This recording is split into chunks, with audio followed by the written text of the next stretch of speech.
You're sitting in row 24, window seat, somewhere over the Atlantic. You've got your phone pressed against the glass trying to get that perfect cloud photo. And then you see it.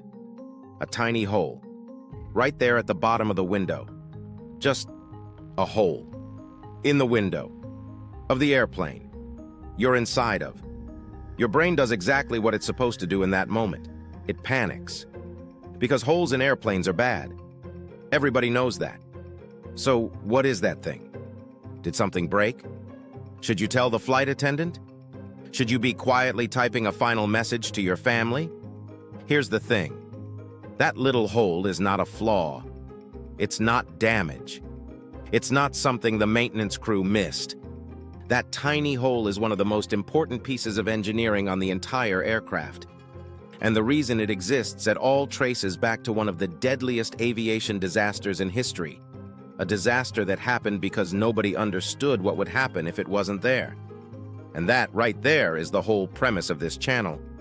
The stuff you look right past every single day turns out to be the most fascinating engineering in the world. So let's talk about it. That tiny hole in your airplane window has a name. Engineers call it a bleed hole, or sometimes a breather hole. It's drilled into the middle pane of a 3-layer window assembly. And to understand why it exists, we first have to understand one of the most counterintuitive facts about flying at 35,000 feet, which is that you, a human being, absolutely cannot do it without help. If you've ever driven up into the mountains and felt your ears pop, you already know the basic idea. Pressure drops as altitude increases. At sea level, the air pressure pushing down on you is about 14.7 pounds per square inch. By the time you reach cruising altitude, roughly 35,000 feet, that number has dropped to somewhere around 3.5 pounds per square inch. Your body was not designed for that. Your blood can't absorb enough oxygen at that pressure to keep you conscious. In fact, at 40,000 feet, a healthy adult's time of useful consciousness without supplemental oxygen is measured in seconds, not minutes. Seconds. So clearly, you can't just crack a window up there. The solution that aviation engineers landed on starting in the 1940s is pressurization. The cabin is sealed, the whole fuselage is essentially an airtight tube, and then air is continuously pumped in at a higher pressure than the outside world. That air comes directly from the engines. As the jet engines suck in air and compress it to burn with fuel, they're actually pulling in far more air than the combustion process needs. That excess compressed air gets tapped off the engine compressors, cooled down through a heat exchanger system, and routed straight into the cabin. The pressure inside is maintained at the equivalent of somewhere between 6,000 and 8,000 feet of altitude, high enough to save weight and stress on the fuselage, but low enough that your body handles it just fine. Most passengers never feel it. The whole system works automatically and invisibly in the background of every flight you've ever taken. Now here's where it gets really interesting. If you're inside a pressurized tube flying through air at a tiny fraction of your internal pressure, that means the fuselage and everything attached to it, including the windows, is under enormous stress.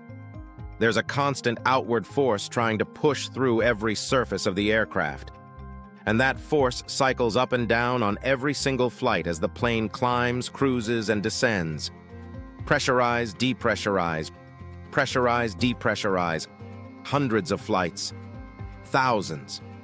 That cycling stress is called pressurization fatigue, and in the early days of jet aviation, nobody fully understood what it could do. In 1949, the British aircraft manufacturer de Havilland introduced the Comet, the world's first commercial jet airliner. It was a marvel. It flew higher and faster than anything before it. Passengers loved it. But between 1953 and 1954, 3 comets broke apart in mid-flight and fell out of the sky. Investigators eventually traced the cause to the windows. The Comet had square windows, a sharp 90-degree corner on each side. Every time the aircraft pressurized and depressurized, stress concentrated at those corners. Metal fatigue cracked outward from them. And eventually, the crack reached the fuselage skin. The window blew out, and the cabin decompressed catastrophically. Those disasters reshaped aviation safety standards worldwide and gave us the oval windows you see on every commercial aircraft today. Rounded edges spread stress evenly instead of concentrating it at corners. But there was still a problem. Even with oval windows, the window assembly itself needed to handle an enormous pressure differential. Modern aircraft windows are built in 3 layers. The outer pane, the one you can't touch, is the structural layer. It's thick, rigid acrylic designed to bear the full force of cabin pressurization. The inner pane, the one closest to you, is essentially a sacrificial layer, protecting the structural panes from physical damage. And sandwiched between them is the middle pane. That's the one with the hole. Here's why that matters. If you sealed all 3 panes completely tight against each other, you'd have a trapped air pocket between the layers. As the aircraft climbs and the cabin pressurizes, that trapped air would have nowhere to go. Pressure would build up unevenly between the panes, putting stress on the middle layer, which is not the layer designed to handle that stress. Think about it like a balloon inside a box. The box holds fine on its own. The balloon holds fine on its own. But jam them together with no room to equalize, and you've created a situation that could damage both. The bleed hole solves this elegantly. It's drilled through that middle pane, and it allows the air pressure between the inner cabin and the space between the panes to equalize continuously. The inner pane stays comfortable and accessible to passengers. The outer pane takes all the structural load exactly as it was designed to. And crucially, the pressure change becomes gradual rather than sudden. An engineer once described the principle to a journalist this way, and it's a great analogy. If you drop a hammer on something versus set it down gently, the effect on the object is completely different. The bleed hole is what turns a hammer blow into a gentle placement. Every single pressurization cycle, every single flight, for the entire working life of that aircraft. There's a second benefit too, and you've probably noticed it indirectly on cold days. That bleed hole also vents moisture. Without it, any humidity trapped between the sealed layers would have nowhere to go. On cold flights, you'd have permanent condensation or frost built up between the panes, blocking your view and degrading the window material over time. The tiny hole continuously bleeds moisture-laden air out and draws in cabin air, keeping that gap clear. And here's the part that blows most people's minds when they really think it through. If the inner pane, the one closest to you, happened to crack or break during flight, nothing catastrophic happens. The cabin does not lose pressure. The bleed hole in the middle pane means the middle pane has equalized with the cabin, so it's not a structural load-bearing element.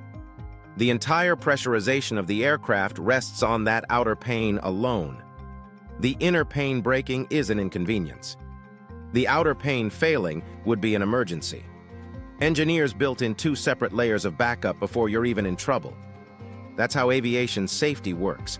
Layers upon layers of redundancy, each one so quiet and unremarkable you never notice it until someone explains what would happen without it.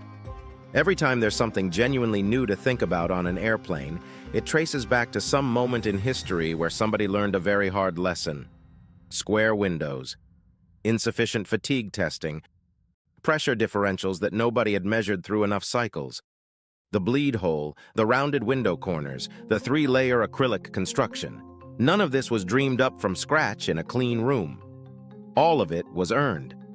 Next time you're in that window seat, do yourself a favor.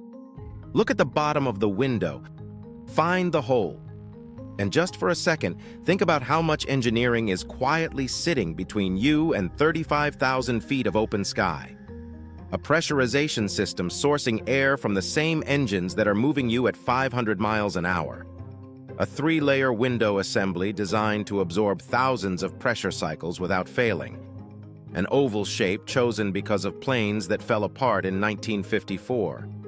And a hole, a tiny, intentional, perfectly engineered hole, making sure the right layer is always bearing the right load. It was never damage. It was never a flaw. It was the answer to a problem most passengers will never know existed. And that, plainly put, is why there's a hole in your airplane window. If you liked this video, hit subscribe. We're here every week breaking down the hidden engineering in the everyday world right here on Plainly Put. And if you've got something you've always wondered about, some object or system you've used 1,000 times and never really understood, drop it in the comments. We read every single one.